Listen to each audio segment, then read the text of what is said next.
यो ब्रह्माणं विदधाति पूर्वं यो वै वेदांश्च प्रहिणोति तस्मै तमहदेवम् आत्मबुद्धिप्रकाशं मुमुक्षुर्वै शरणमहं प्रपद्ये। नमो ॐ नमो ब्रह्मादिभ्यो ब्रह्मविद्यासम्प्रदायकर्तृभ्यो वंशऋषिभ्यो नमो महद्भ्यो नमो गुरुभ्यः।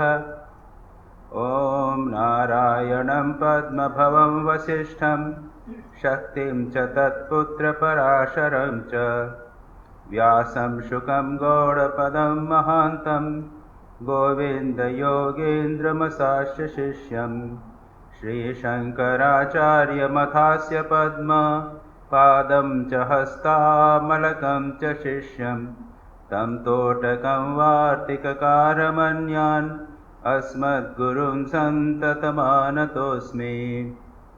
श्रुतिस्मृतिपुराणानामालयं करुणालयं नमामि भगवत्पादं शङ्करं लोकशङ्करं शङ्करं शङ्कराचार्यं केशवं बादरायणं सूत्रभाष्यकृतो वन्दे भगवन्तो पुनः पुनः। ईश्वरो गुरुरात्मेति मूर्तिभेदविभागिने व्योमवद्व्याप्तदेहाय दक्षिणामूर्तये नमः।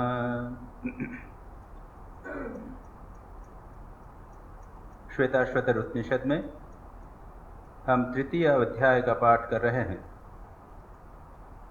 पहले अध्याय में यह प्रश्न उठाया था कि जगत की सृष्टि किस प्रकार से हुई, किम कारणम, क्या कारण है। और उसके बाद में यह कहा था कि देवात्म शक्ति है जो सब जगत का नियंत्रण करती है, एक देवता है, उसकी एक शक्ति है इत्यादि। और उसके बाद में दो बताया है, एक जीव और आत्मा। और उसके बाद बताया गया कि दोनों एक हैं,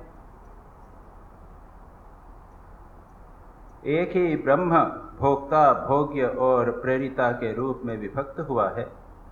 इसके बाद बताया गया है कि उसे कैसे जाना जाए। उसी के अंत में कहा गया था कि ध्यान निर्मथन के द्वारा, ध्यान रूपी चर्निंग के द्वारा उस परमात्मा को देवम पश्चेत निगूढ़वत्, हृदय में उस देवता को देखे। उस ध्यान की प्रक्रिया बताने के लिए द्वितीय अध्याय प्रारंभ किया गया। और द्वितीय अध्याय के प्रारंभ के कुछ श्लोकों में, कुछ मंत्रों में यह कहा गया कि परमात्मा को आप प्रार्थना कीजिए। वहाँ पर परमात्मा को सविता, सूर्य बताया गया। सूर्य की प्रार्थना करके उनकी आज्ञा प्राप्त करना चाहिए।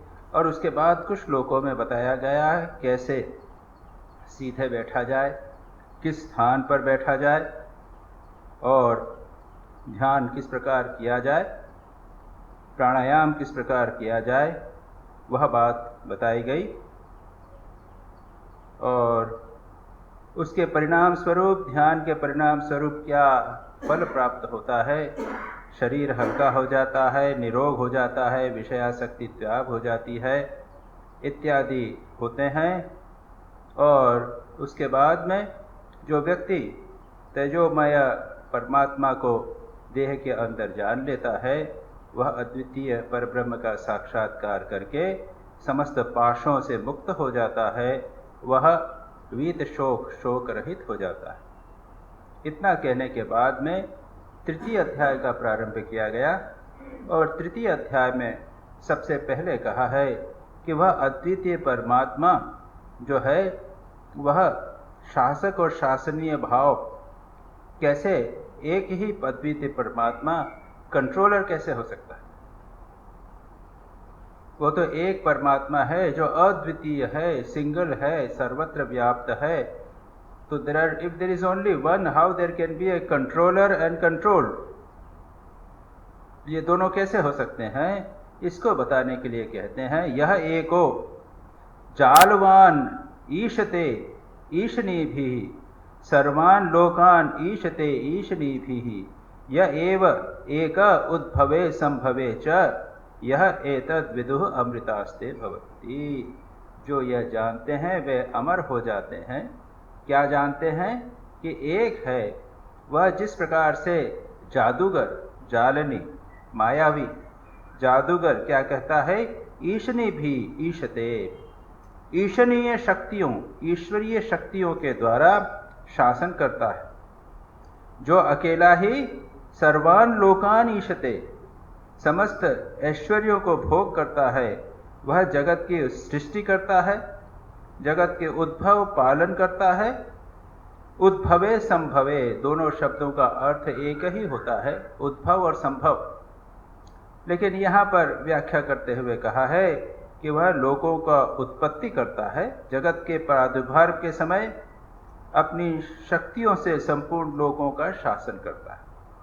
और जो ऐसे जानते हैं वे अमर हो जाते। मैंने संभवतः प्रारंभ में आप लोगों को कहा था कि ये ऐसा उपनिषद है कि जिसमें बहुत से ऐसे श्लोक हैं जो द्वैत परक हैं, ड्युअलिटी।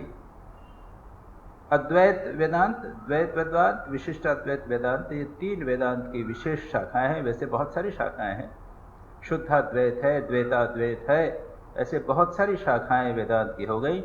शंकराचार्य ने सबसे पहले वेदांत के जो तीन मुख्य ग्रंथ हैं जिन्हें प्रस्थान त्रयी कहा जाता है, गीता, उपनिषद और ब्रह्मसूत्र, उन पर उन्होंने अद्वैत परक व्याख्या लिखी।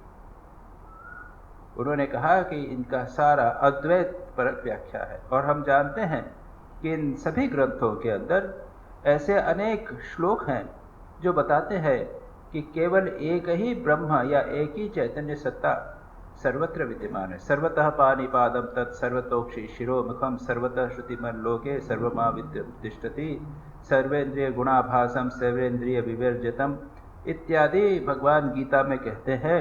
और सर्वत्र है, और नेति नेति कहा यह नहीं वह नहीं, एक ही चैतन्य है, बाकी सब मिथ्या है, ये बात। लेकिन उसके बाद शंकराचार्य के बाद रामानुजाचार्य हुए, और रामानुजाचार्य ने अपनी एक व्याख्या की जिसको हम कहते हैं विशिष्टाद्वैत परक व्याख्या। शंकराचार्य को भगवान वेद व्यास का दर्शन हुआ था उत्तराखंड में। जब हम वे गए, वहाँ पर वेद व्यास आए थे उनसे बातचीत करने के लिए, और उन्होंने बहुत से वाद विवाद किए और उन्होंने अद्वैत वेदांत के संबंध में उपदेश दिया। और कहते हैं कि रामानुजाचार्य को भी वेदव्यास के दर्शन हुए थे, और रामानुजाचार्य से उन्होंने कहा था कि तुम उसकी विशिष्ट अद्वैत परक व्याख्या। तो वो हुआ, और दोनों में वाद विवाद चलता रहा। उसके बाद माध्वाचार्य हुए, उन्होंने द्वैत परक, ड्युअलिटी का अर्थ क्या है? जगत सत्य है, अद्वैत वेदांत की तरह मिथ्या नहीं है। हम बार बार पढ़ते हैं कि जैसे ये माया जाल है उस प्रकार का, या फिर समुद्र में यह मरीचिका में जल की तरह, या रस्सी में सर्प की तरह ये जगत है। वो कहते हैं ऐसा नहीं, जगत बिल्कुल सत्य है। अरे भाई, हमको अनुभव हो रहा है, मैं भिन्न हूं और भगवान भिन्न है, ये तो प्रत्यक्ष है, इसके लिए क्या चिंता की बात है? तो ये तीनों बातें वो कहते हैं द्वैत मानता है कि जगत सत्य है, ईश्वर सत्य है, जीव सत्य है। जीव और ईश्वर का संबंध है जो हमेशा बना रहेगा, लेकिन जीव और ईश्वर एक नहीं होंगे। और विशिष्ट अद्वैत कहता है कि यह जीव जगत और ईश्वर एक दूसरे के अंश हैं। ये जो शरीर जैसे है तो ये मानो जगत है, और इसमें जो सेल्स हैं वे सब जीव हैं, और जो मुख्य आत्मा है वह परमात्मा। तो ये अलग अलग दृष्टिकोण, और सभी ने गीता के ऊपर, ब्रह्मसूत्र के ऊपर और उपनिषदों के ऊपर सभी ने भाष्य किया है। अपनी अपनी सिद्धांत को प्रतिपादित करने वाले शब्दों को उनको लिया है, श्लोकों को लिया है। तो यहां पर वे कहते हैं, ये व्याख्या करने वाले कहते हैं, द्वैत परक कहेंगे एको, यह एक है परमात्मा। ईशनी भी, ईशन, अपनी ईशन शक्ति के द्वारा वह क्या करते हैं, सर्वान लोकान ईशते, समस्त लोकों का ईशन करता है। तो ईश्वर अलग है और समस्त लोक अलग। वो देखो यहां स्पष्ट लिखा है कि भगवान जो है वो जगत का संचालन करता है। अद्वैत वेदांत कहता है कि यह भगवान, यह जो है वह एक कंडीशन ब्रह्म हो जाता है। जगत की सृष्टि स्थिति और प्रलय वो करता है माना, लेकिन वो कैसे करता है, अपनी माया के द्वारा। ये माया कैसी है, जैसे जादूगर का जादू। आप बैठे हैं और उसने लकड़ी घुमाई और सब जादू दिखा दिया, जगत की सृष्टि कर दिया, आपको सब दिख रहा है और उसके बाद में उसको नष्ट भी कर दिया। ये सारा जगत जो है वो भगवान का जादू है और कुछ नहीं है। और इस सिद्धांत को प्रतिपादन करने वाला एक बहुत ही महत्वपूर्ण और बहुत बड़ा ग्रंथ है, जिसका मैं कभी कभी उल्लेख करता हूं, ज्यादा उसका उल्लेख हम नहीं करते। योग वाशिष्ठ, योग वशिष्ठ रामायण, आपने नाम सुना होगा। हमारे यहाँ पे पुस्तक है, वो लाइब्रेरी, बड़ी किताब है, 36,000 श्लोक हैं। लघु योग वशिष्ठ भी है, योग वशिष्ठ की कहानियां भी हैं। उसमें राम के मन में जब वैराग्य होता है, राम चाहते हैं कि मैं संसार छोड़कर चला जाऊं। उन्होंने पढ़ाई वशिष्ठ के सामने कर ली और उसके बाद में पिताजी की आज्ञा से राम लक्ष्मण थोड़ा सा तीर्थ यात्रा करने गए, और ये तीर्थ यात्रा से जब लौट कर आए तो उनके मन में वैराग्य हो गया। और उस तब विश्वामित्र आते हैं और विश्वामित्र वशिष्ठ से कहते हैं कि इनको जरा आप ज्ञान का उपदेश दीजिए। ये अधिकारी हो गए हैं, जिनके मन में वैराग्य होता है वो ज्ञान के अधिकारी होते हैं, इनको आप उपदेश दीजिए। और जो उपदेश दिया जाता है उसे हम कहते हैं योग वाशिष्ठ, और राम से संबंधित होने के कारण उसे योग वाशिष्ठ रामायण कहा जाता है। उसमें राम के संबंध में अधिक कथा नहीं, प्रारंभ में कथा है, उसके बाद में जितना भी उपदेश हैं वो वशिष्ठ के द्वारा राम को दिए गए उपदेश। इसमें सर्वत्र यही बताया गया है कि यह जो जगत है यह सब माया है। ये जगत है वो मन का प्रकल्प है, बाहर कुछ नहीं है, सब हमारे मन ही मन में हो रहा है। पक्का अद्वैत वेदांत जिसे कहते हैं अजातवाद, बाहर जगत का जन्म नहीं, जात यानी जन्म नहीं हुआ, अजात।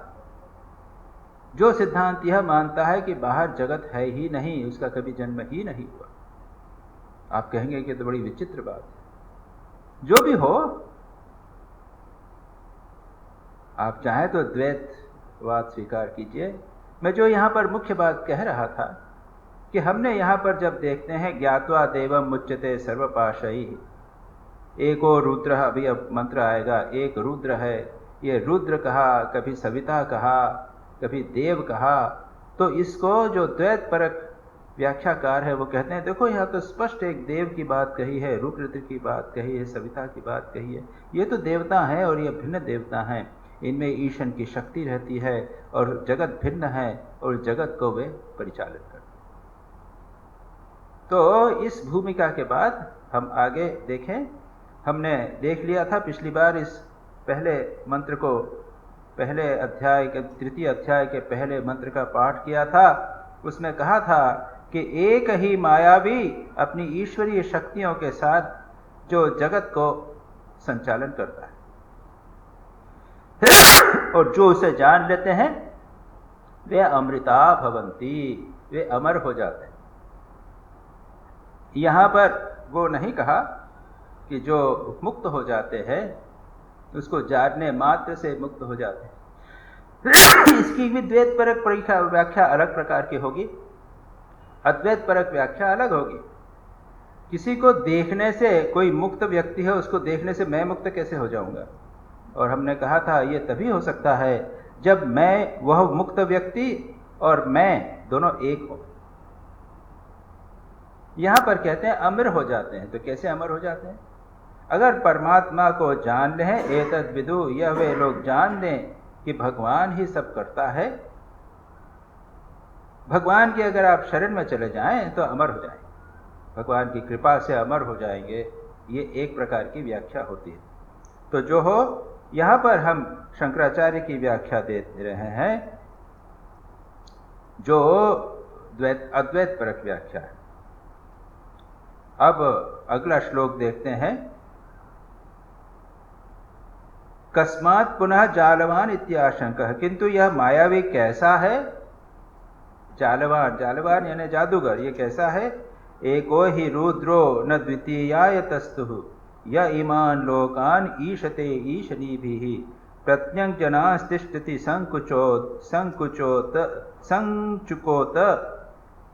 संचुकोच अंतकाले संसृज्य विश्वा भुवनानि गोपाः। ये कहते हैं एक ही देव है, क्योंकि वह एक है। एक ही शब्द है क्योंकि वह एक ही रुद्र है। यहाँ पे रुद्र शब्द का उपयोग किया, तो रुद्र से हम भगवान शिव को समझते हैं। यहाँ रुद्र शब्द बार बार आएगा, क्योंकि एक ही रुद्र है। न द्वितीया तस्तु, इससे भिन्न अन्य कोई की अपेक्षा नहीं है। जो ब्रह्मविद तस्तु न द्वितीयाय तस्तु, यहाँ पर एक शब्द लगाना पड़ेगा, क्योंकि ब्रह्मविद व्यक्ति जो ज्ञानी है, जो ऋषि हैं, वो क्या कहते हैं कि उससे भिन्न किसी अन्य वस्तु की अपेक्षा नहीं है। न द्वितीयाय, दूसरे की आवश्यकता नहीं है। एक रुद्र, एक one existence, one consciousness, one Dev is enough to explain everything. वो सारे जगत को की संरचना, जगत कैसे चलता है, इसको समझाने के लिए पर्याप्त है। ईशनी भी कहते हैं, क्या कहते हैं? वह क्या करता है कि अपनी ईशन की ब्रह्मादि शक्तियों के द्वारा, एक रुद्र है, उसने क्या किया? ब्रह्मा, विष्णु और महेश, अपनी शक्तियों को तीन में विभक्त कर दिया। ब्रह्मा को उसने कहा कि तुम जगत की सृष्टि करो, विष्णु को कहा कि तुम जगत का पालन करो, और जो महेश हैं उसको कहा कि तुम जगत का संहार करो। एक देव ने अपनी शक्ति को तीन में कर दिया। एक ही व्यक्ति वह विभिन्न प्रकार से इन तीन में काम कर रहा है। तो इसमें एकत्व जो है वो नष्ट हुआ क्या? मैं एक हूं और मेरे पास बहुत सारी, मैं एक प्रवचन देता हूं, कभी लिखता हूं, कभी डॉक्टरी काम करता हूं, तो ये एक शक्ति का मैं विभिन्न प्रकार से उपयोग कर रहा हूं। इसी प्रकार से वह भी अपनी शक्ति का विभिन्न प्रकार से उपयोग कर रहा है। उससे द्वैत नहीं होता, दो चीज नहीं होती। ये कहते हैं वो अपनी शक्ति के द्वारा जगत की सृष्टि करता है, उसका शासन करता है, उसको नाश करता है। संसृज्य विश्वा भुवनानि गोपाः, वो क्या करता है कि वह संपूर्ण लोकों की रक्षणा करता है। संसृज्य, और उसके बाद में गोपाः, भुवनानि गोपाः, भुवनों को, सारे जो जगत है उनका गोपन करता है, यानी रक्षा करता है। रचना कर उनका रक्षक हो जाता है। और संचुकोच अंतकाले, अंतिम समय में उसको वो संकुचित कर देता है। ये संकुचन का अर्थ क्या है? प्रलय का अर्थ क्या है? स्वामी विवेकानंद बड़ी अच्छी तरह अपना ज्ञान योग में इसको एक्सप्लेन करते हैं कि सृष्टि, स्थिति और प्रलय क्या है। यह है मैनिफेस्टेशन एंड अनमैनिफेस्टेशन। जब एक बीज है, उसमें से जब वृक्ष निकलता है, यह सृष्टि, और जब उसके बाद में वही संकुचित हो जाता है, वही हो रहा है प्रलय। प्रलय का अर्थ नहीं है कि वह एक तूफान आएगा और पानी आएगा और सब जो है वो डूब जाएगा। ये एक मानते हैं कि प्रलय जो होता है इस प्रकार का होता है, या फिर आग लग जाएगी, सब होगा। वस्तुतः सब सृष्टि धीरे धीरे धीरे धीरे संकुच होते होते जाएगी और एक में उसी तरह जैसे अनमैनिफेस्टेड स्टेट में चली जाएगी, और उसके बाद में उसके अंदर से पुनः मैनिफेस्टेशन, पुनः वह सृष्टि होगी। सृष्टि का शब्द का ही अर्थ है मैनिफेस्टेशन, विकास। एक वृक्ष है, एक पौधा उगता है, उसमें से गेहूं बना, पूरा बना, उसके बाद में उस वापस विलीन हो जाता है। सृष्टि और स्थिति और प्रलय। तो यहां कहा है कि वह क्या करता है, अपनी शक्तियों के द्वारा संपूर्ण लोकों की रचना करता है, भुवानानि गोपा, गोपन करता है यानी रक्षा करता है, और प्रलय काल में उसको नष्ट करता है।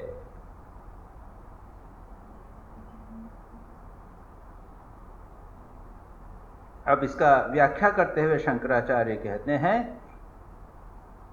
कि वह क्या है, न द्वितीयाय तस्थु, जो अपनी शक्तियों द्वारा इन लोगों का शासन नियमन करता है, वह समस्त जीवों के भीतर अर्थात प्रत्येक पुरुष में स्थित है। सर्वांश्च जनान, प्रत्येक जनान, ये शब्द इसकी व्याख्या इसको मैंने आपको नहीं समझाया।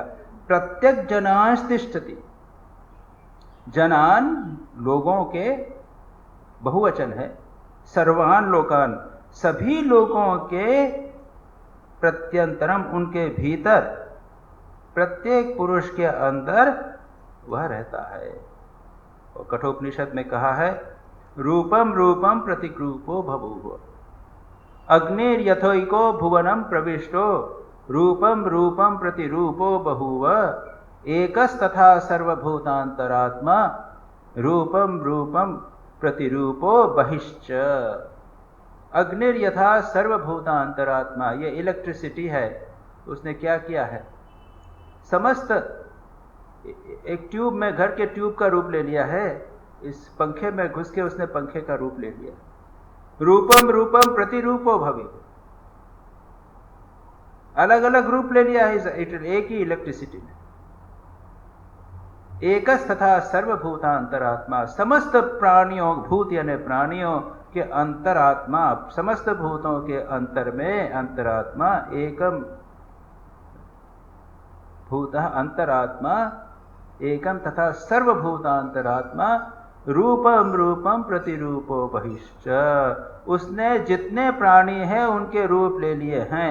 मेरे भीतर ब्रह्मेशानंद के रूप में घुस गया है, आपके भीतर इस रूप में घुस गया है। वो जो जोंक छोंक चल रही है उसके भीतर उसने रूप ले लिया है। ये चिड़िया जो दाना चुग रही है उसके रूप में उसी एक ने लिया, और वो बाहर भी विद्यमान है। बहिश्च, what a wonderful idea. Swami Vivekananda कहते हैं ये एकत्व, यूनिटी, ये वेदांत का मुख्य भाव है। अगर आप अभी आप न समझ सकें तो कोई बात नहीं, लेकिन एक समय आना चाहिए जब आपको ये जानना पड़ेगा कि मैं और मेरे सामने वाला एक।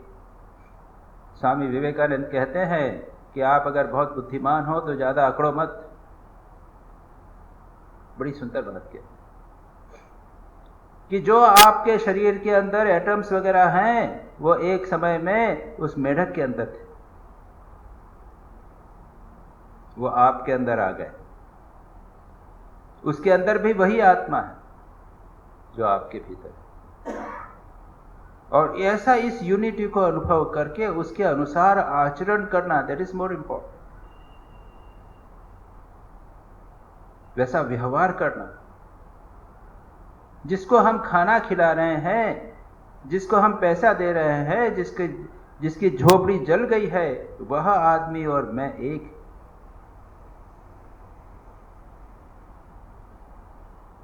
यहां पर यही कहते हैं, रूपम रूपम प्रतिरूपो बभूव, वो विभिन्न रूप भगवान ने, उसी भगवान ने एक ही लिया, मुझ में मेरे रूप में, दूसरे में। ये तत्व आसान नहीं है, लेकिन स्वामी विवेकानंद कहते हैं ये सत्य है, उसका प्रचार करो। स्वामी जी कहते हैं द्वैतवाद तो बहुत सुन लिया हमने, हम भिन्न हैं, वो भिन्न है, यह भिन्न है, भगवान, इसको तो समझने के लिए जरूरत नहीं लगती, बहुत सरल है, सभी जानते।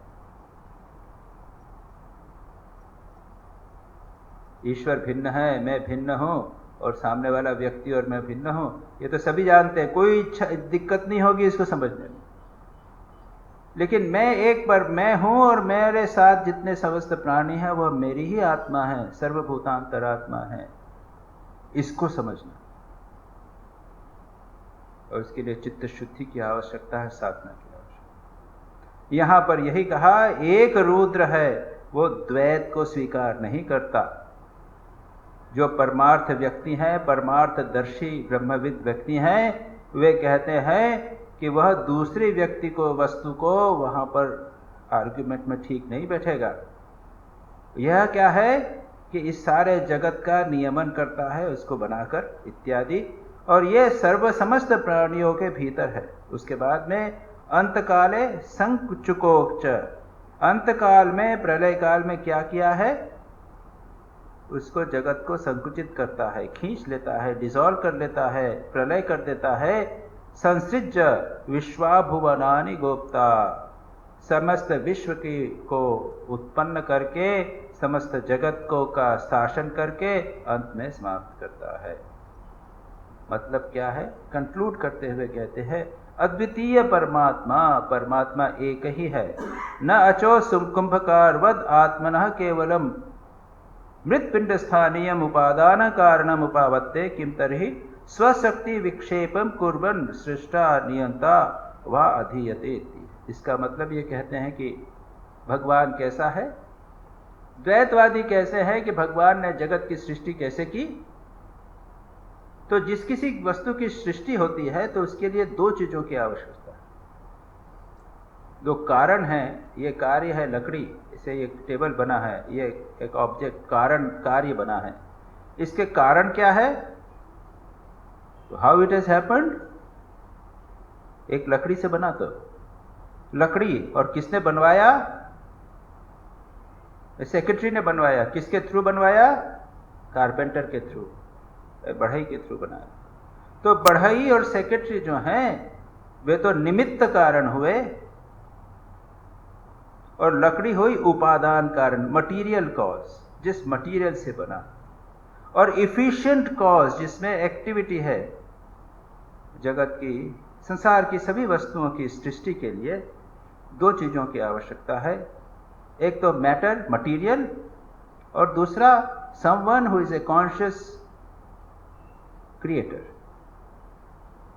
केवल क्रिएटर मात्र से नहीं होगा, क्रिएटर के साथ में कुछ मटीरियल भी होना चाहिए। लेकिन वेदांत कहता है कि ब्रह्म जो है वो जगत का अभिन्न निमित्त उपादान कारण है। वह अकेला ही मिट्टी भी है और कुम्हार भी है, वह लकड़ी भी है और कारपेंटर। ये कैसे होगा?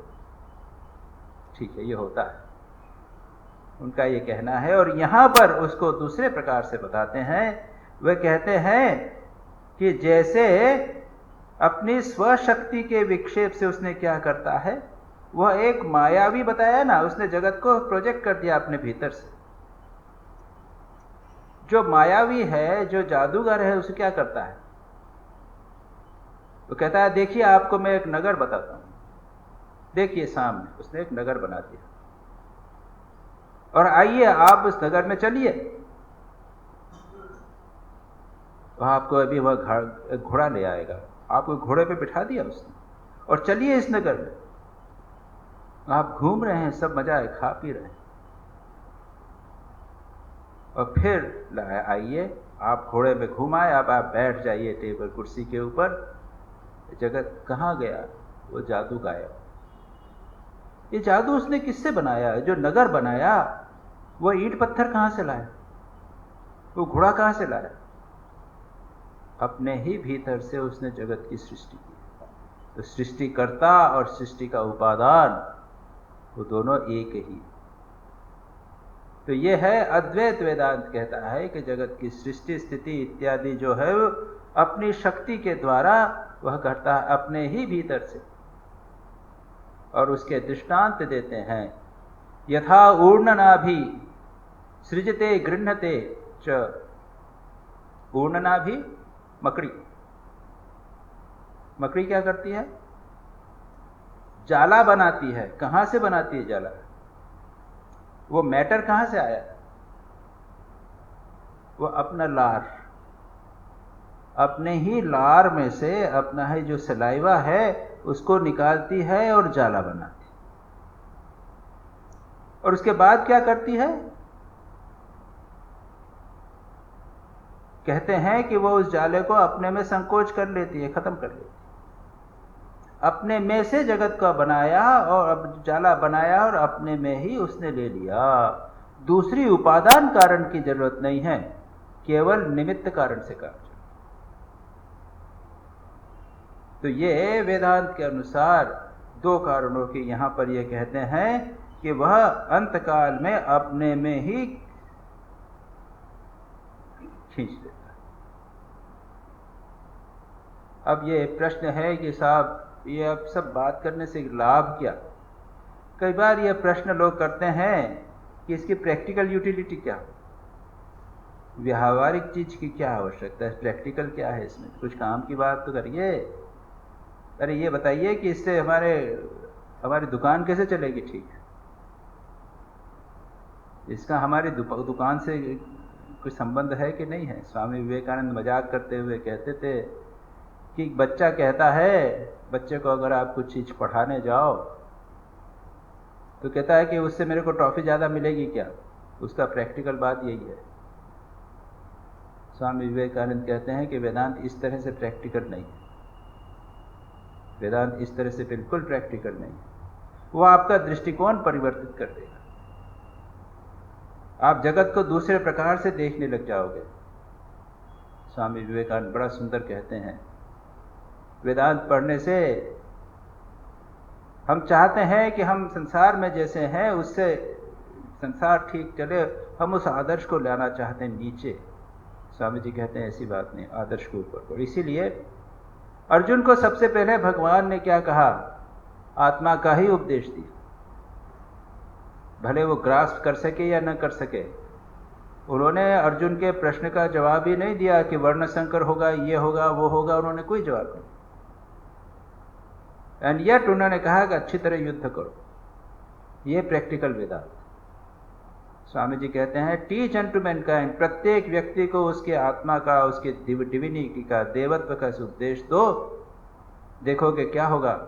Truth will come, power will come, glory will come when the soul is roused to self conscious activity.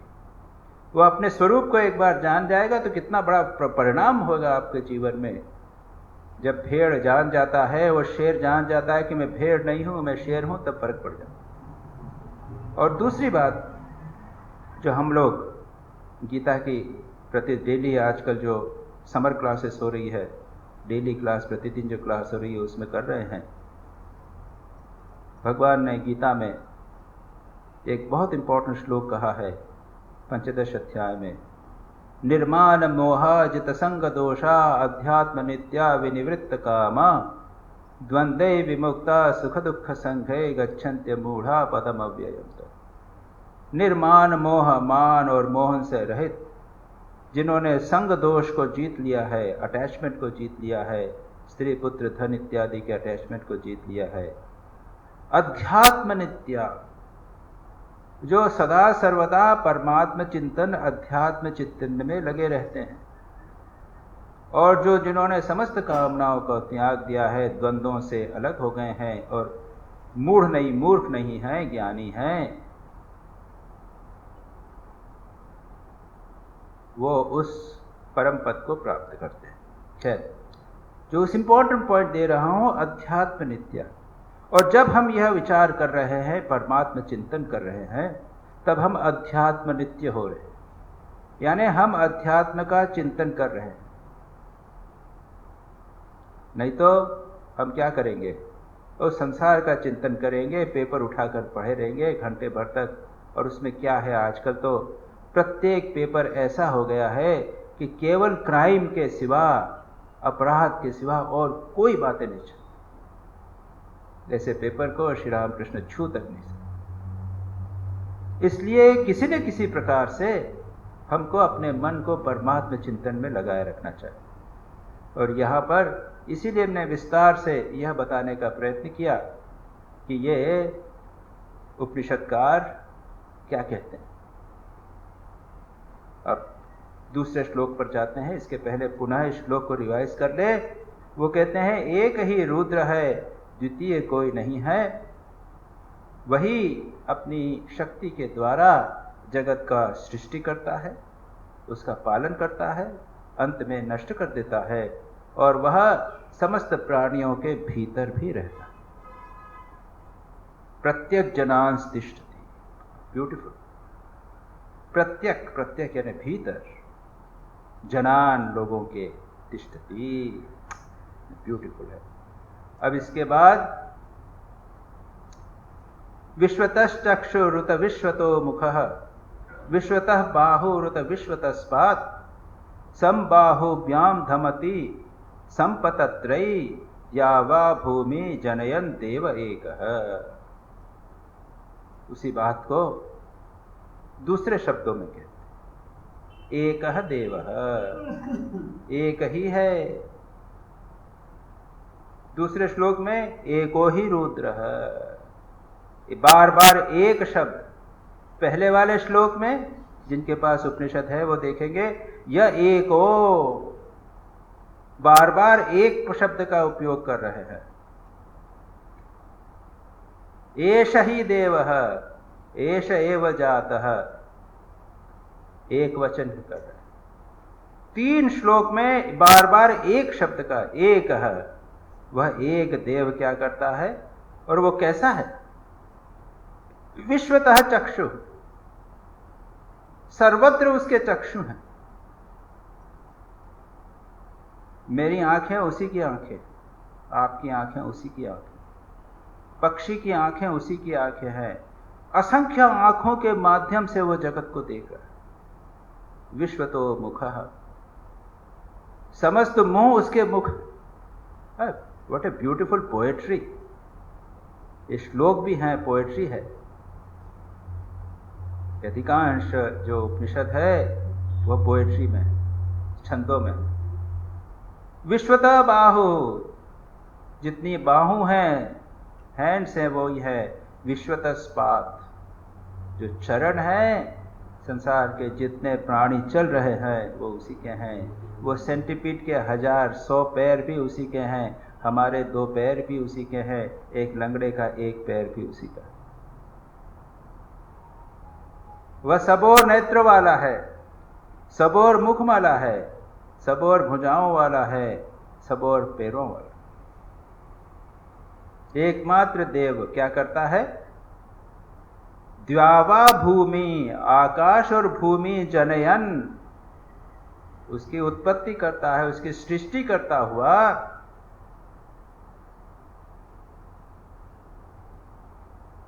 संबाहुभ्याम धमति सपत्रये संपतत्रये।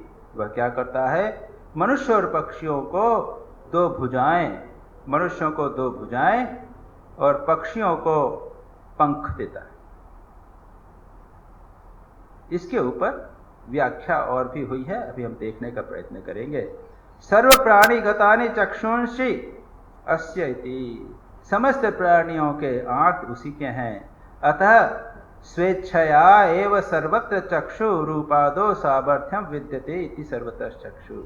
इच्छा मात्र से इसमें सर्वत्र चक्षु यानी रूपादि ग्रहण करने की सामर्थ्य है। परमात्मा सब कुछ ग्रहण करता है, सब कुछ देखता है। एवं उत्तरत्र योजनीयम समबाहुभ्याम धमति, इसी प्रकार सब भुजाएं भी हैं उसकी, इत्यादि किए हैं।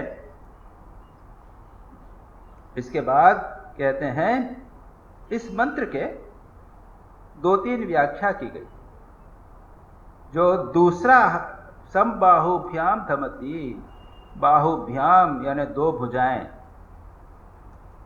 2 भुजाएं से धमति, धमति यानी, अब इसमें दूसरे अलग अलग लोगों ने क्या किया है? उन्होंने कहा है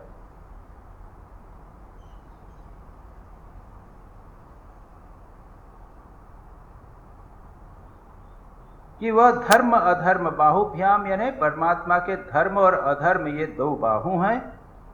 उस 2 बाहुओं के साथ वह धमति यानी अग्नि संयोग किया है।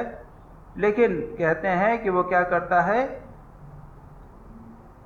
सुख दुख की उत्पत्ति और की उत्पत्ति स्थिति और संहार में उनका सुख दुख कारित्व ही बताते हैं, इत्यादि किया है।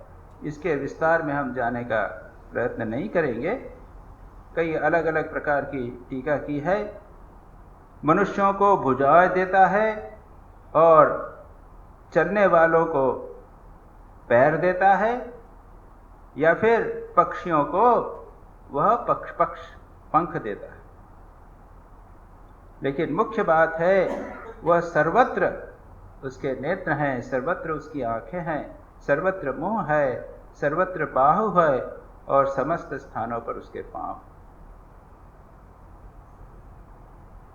सर्वतः पाणिपादम तत्, अभी मैंने कहा सर्वतो अक्षि शिरो मुखम, अक्षि शिर मुख सर्वत्र है। सर्वतः श्रुति मल्लोके सर्वमावृत्य तिष्ठति, सब कुछ को आवृत करके वह रहता है। अपने आप में कंसेप्ट इतने सुंदर हैं, सच पूछा जाए तो ये ध्यान श्लोक है, इनके ऊपर ध्यान करना चाहिए। सुना, उसके बाद में बैठकर इस पर ध्यान कीजिए, कल्पना कीजिए कि प्रवांत परमात्मा सर्वत्र सर्व का आवृत करके है, समस्त नेत्र परमात्मा के नेत्र हैं, समत्र बाहुएं हाथ है वो हाथ उसी के हैं, सैकड़ों हाथ, सैकड़ों आंख, सैकड़ों कान, सर्वत्र परमात्मा। फिर कहते हैं द्यावा भूमि जनयन देव एकः, वो क्या करता है? द्युलोक और पृथ्वी की सृष्टि करता हुआ समस्त प्राणियों को वह हाथ और पैर प्रदान करता है। तात्पर्य यह है कि उस एकमात्र देव ने विराट की सृष्टि की है और वह उस सृष्टि के साथ एक भी हो गया। अब इसके आगे इदानीम तस्यैव सूत्र सृष्टिम प्रतिपादयन मंत्र दृक् अभिप्रेतम प्रार्थयते। अब ये बात बार बार आती है कि परमात्मा का एक तो ध्यान करना है, जैसा मैंने कहा कि ये ध्यान चित्र हैं, ध्यान श्लोक हैं। उसके साथ ही साथ सर्वत्र आप देखेंगे, यहाँ पर पहले भी आपने देखा था बहुत सारे श्लोक आए थे, 4-5 श्लोक प्रार्थना के श्लोक थे। यहाँ पर ये वाला, दूसरा, तीसरा,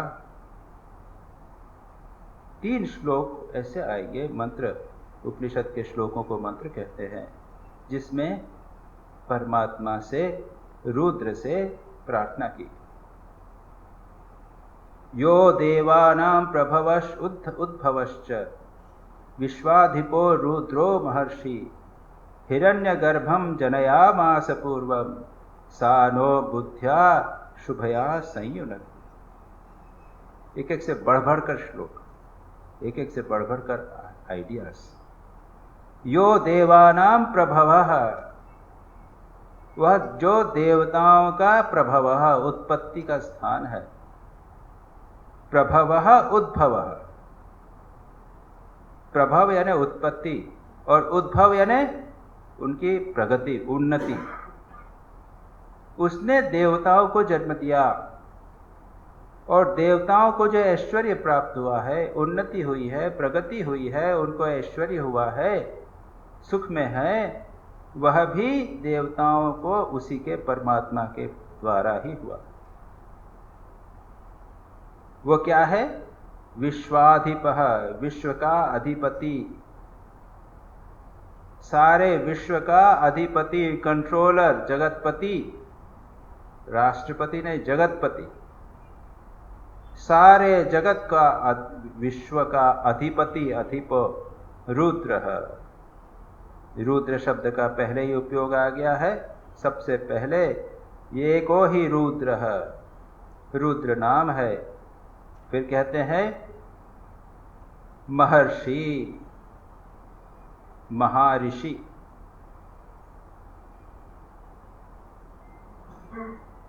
विश्वाधिपः, महर्षि, महांश्च असो ऋषिश्च, इसी महर्षि, महर्षि यानी सर्वज्ञ।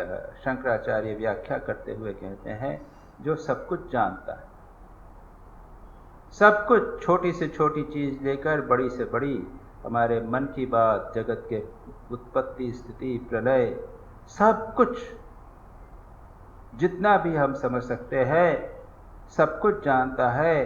जो सेक्युलर नॉलेज और सेक्रेट नॉलेज, संसार का ज्ञान और तत्व ज्ञान, सब कुछ वह जानता है। इसको कहते हैं महर्षि। फिर कहते हैं देवताओं का आदि इंद्रादि का प्रभव हेतु, उद्भव हेतु, विभूति के हेतु, विश्वाधिप, विश्व का पालन करने वाला महर्षि यानी सर्वज्ञ। हितम रमणीयम इति उज्ज्वलम ज्ञानम गर्भो अंतःसारो यस्य तम जनयामास पूर्वम सर्गादो। उसने क्या किया? तीसरी लाइन में कहा है पूर्वम हिरण्यगर्भम जनयामास। उसने हिरण्यगर्भ की उत्पत्ति की। हम लोग कहते हैं ब्रह्मा।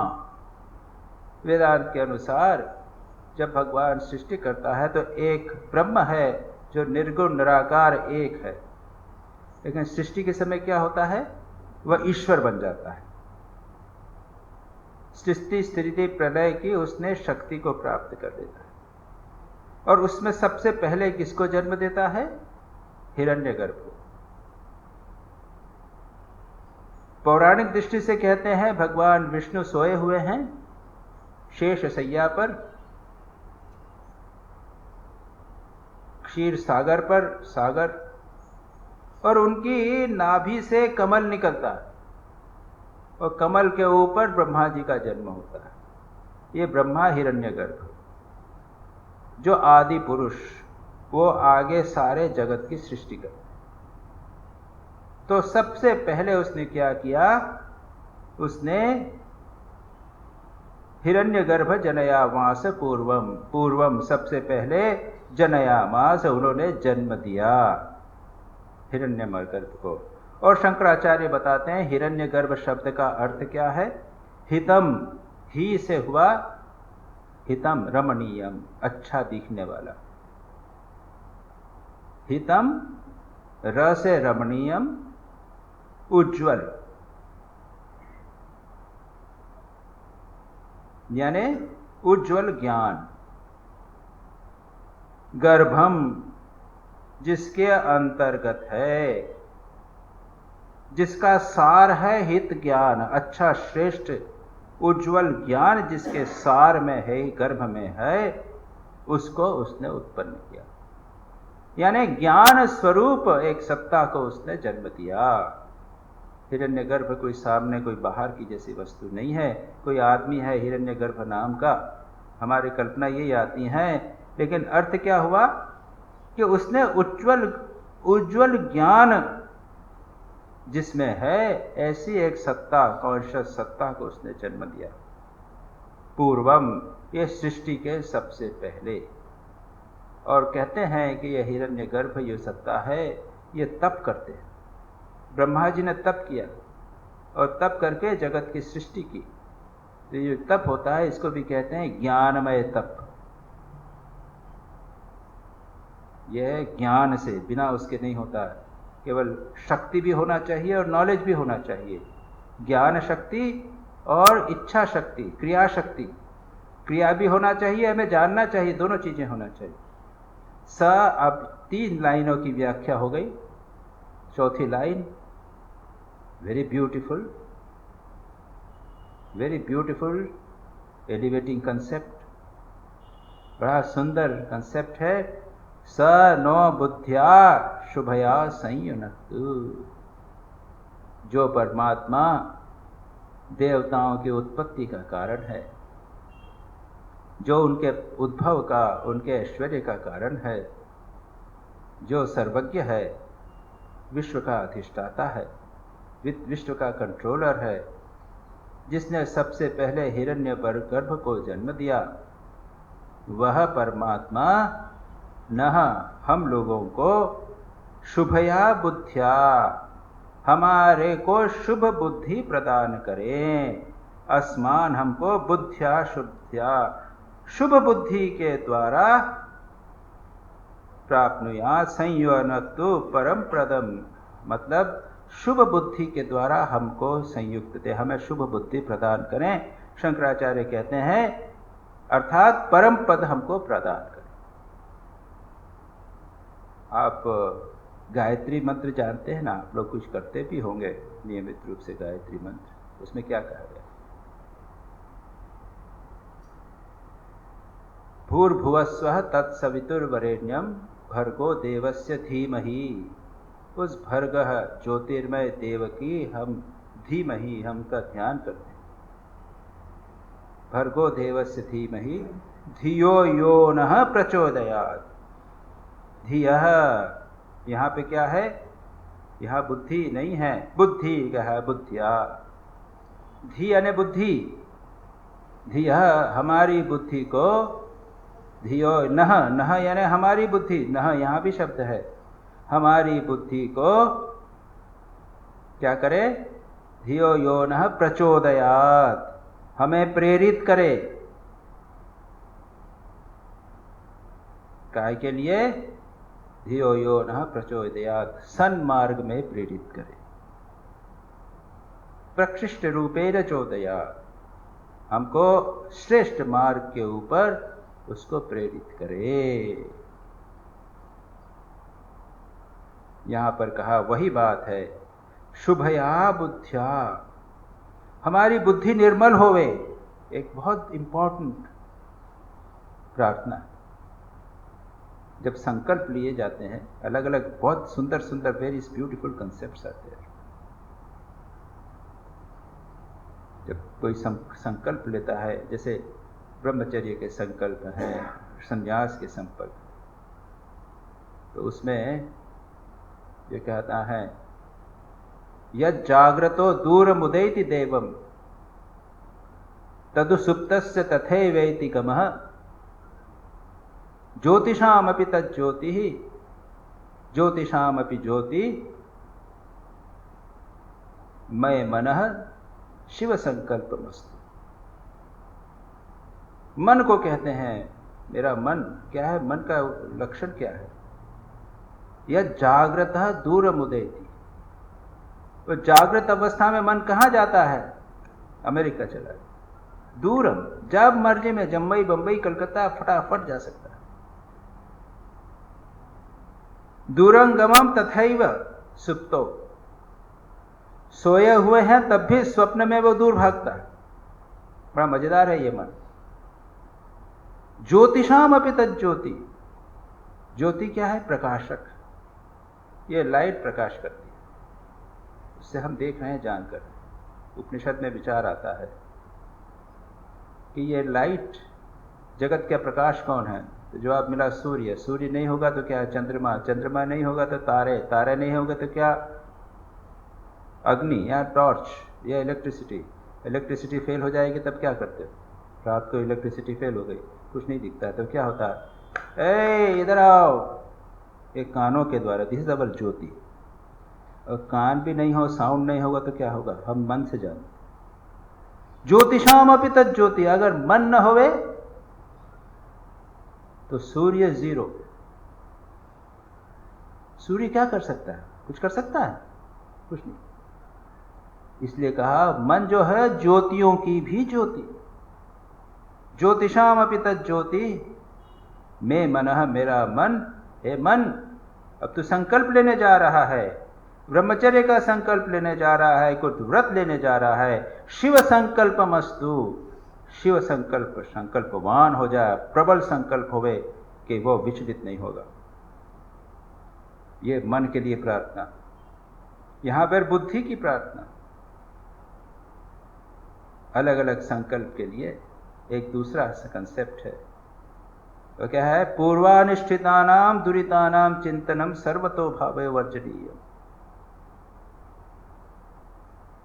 कुछ क्वेश्चन आंसर्स हमारे पास आए थे। मैंने कहा था आईआईटी स्टूडेंट्स चेन्नई में एक विवेकानंद स्टडी सर्कल है आईआईटी में, हमारे स्वामी लोग जाते हैं वहाँ पे। मैं भी 3 वर्ष जब वहाँ पे था तो एवरी संडे वहाँ पर जाया करता था। यूथ ग्रुप था, 30-40 स्टूडेंट आते थे। उसके बाद क्वेश्चन आंसर्स होते थे। तो क्वेश्चन आंसर में एक प्रश्न था उन लोगों का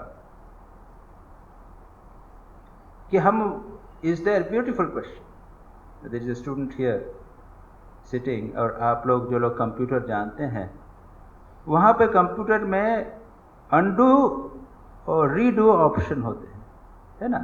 तो क्लिक करो, जो आपने कुछ काम किया है और अरे नहीं करना था तो उसको अनडू कर दिया, यानी जैसा है उसका वापस, हमने गलती कर दी उसको करेक्ट कर देता है।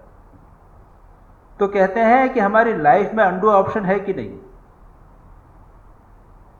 हमने कुछ काम किया, बुरा काम किया, अब क्या करें, हो गया। कंप्यूटर में गलती आपने कर दी, क की जगह ए की जगह आपने सी अगर टाइप कर दिया है तो आप अनडू कर सकते हैं। लाइफ में है कि नहीं? अब बोलिए इसका क्या जवाब?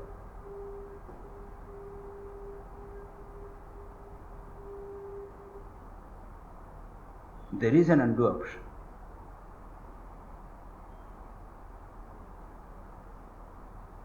बहुत गलती की हमारे जीवन में,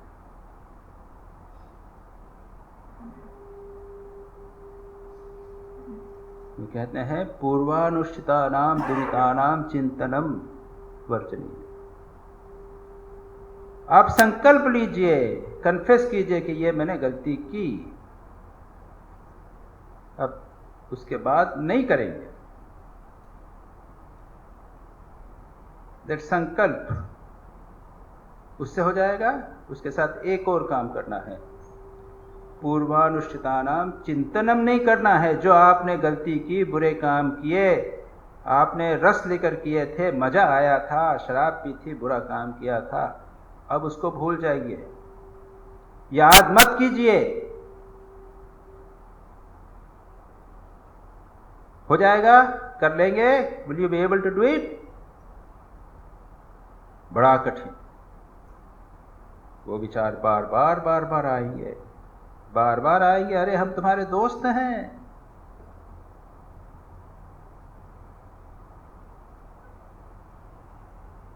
इसलिए कहते हैं प्रार्थनीय च,